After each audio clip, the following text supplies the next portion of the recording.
ఇప్పుడు G7 దేశాల summit కెనడాలో జరుగుతుంది ఆల్బర్టో దగ్గర. సో లాస్ట్ మినిట్‌లో ముందైతే మోడీకి ఆహ్వానం లేదు. తర్వాత చివరి నిమిషంలో మోడీకి కూడా ఆహ్వానం అందింది. మోడీ కూడా వెళ్ళాడు. సో ఈ నేపథ్యంలో కెనడాలోని కాల్గరీ అనే ఒక టౌన్‌లో పెద్ద ఎత్తున సిక్కు తీవ్రవాద సంస్థలకు సంబంధించి 'సిక్స్ ఫర్ జస్టిస్' అనే ఒక సంస్థ ఉంటది.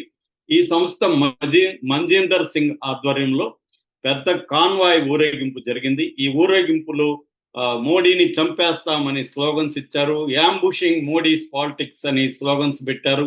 సో మోడీకి వ్యతిరేకంగా దిష్టి బొమ్మ దగ్ధం చేసి, మోడీ దిష్టి బొమ్మకు చెప్పుల దండ వేసి ఊరేగించి, ఇంత ఓపెన్ గా కెనడాలో చేయడం అనేది అతిపెద్ద ఈ మధ్య కాలంలో మోడీకి జరిగిన అవమానంగా చెప్పుకోవచ్చు.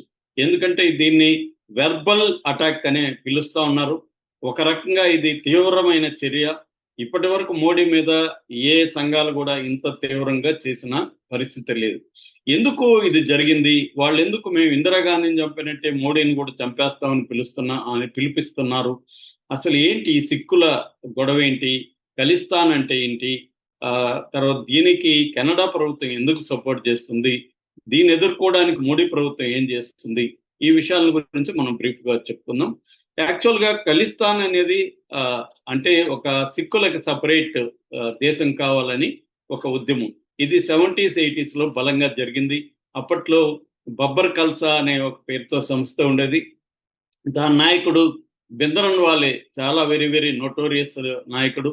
అప్పట్లో వాళ్ళు తిరుగుబాటు చేసి భారత ప్రభుత్వం మీద తిరుగుబాటు చేసి మేము సపరేట్ దేశం కావాలి మాకు, ఎందుకంటే భారతదేశం మాకు అన్యాయం చేస్తుంది, పంజాబ్లో ఉండే సిక్కు రైతులకంతా అన్యాయాలు చేస్తుంది, ఇట్లా రకరకాలుగా వాళ్ళు అనుకొని ముందుకు వచ్చారు. ఈ నేపథ్యంలో ఇందిరాగాంధీ ఉక్కుపాదంతో ఈ ఖలిస్తానీ ఉద్యమాన్ని అణచేసింది.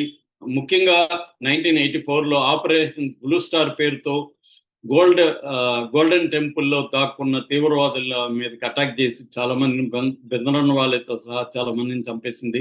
దాంతో సిక్కులు పగబట్టి ఆమె పర్సనల్ సెక్యూరిటీలో సిక్కులు ఉంటే వాళ్ళ ద్వారా ఆమెని ఇందిరాగాంధీ 1984లో చంపించేశారు.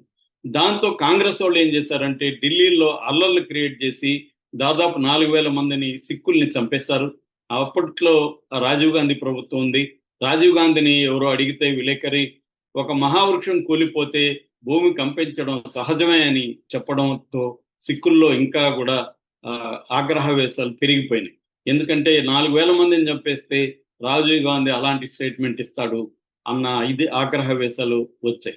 అప్పటి నుంచి ఏంటంటే సిక్కుల ఉద్యమం అనేది ఇండియాలో తగ్గిపోయింది. కానీ సిక్ డయాస్పొరా అంటారు. సిక్ డయాస్పొరా అంటే ఇటు కెనడా, అమెరికా, లండన్ ఇలాంటి దేశాల్లో సిక్కులు చాలా రిచ్ సిక్కులు ఉంటారు. హాలీవుడ్ లో చాలా సినిమాలకి ఫైనాన్సింగ్ కూడా సిక్కులే ఇస్తారు.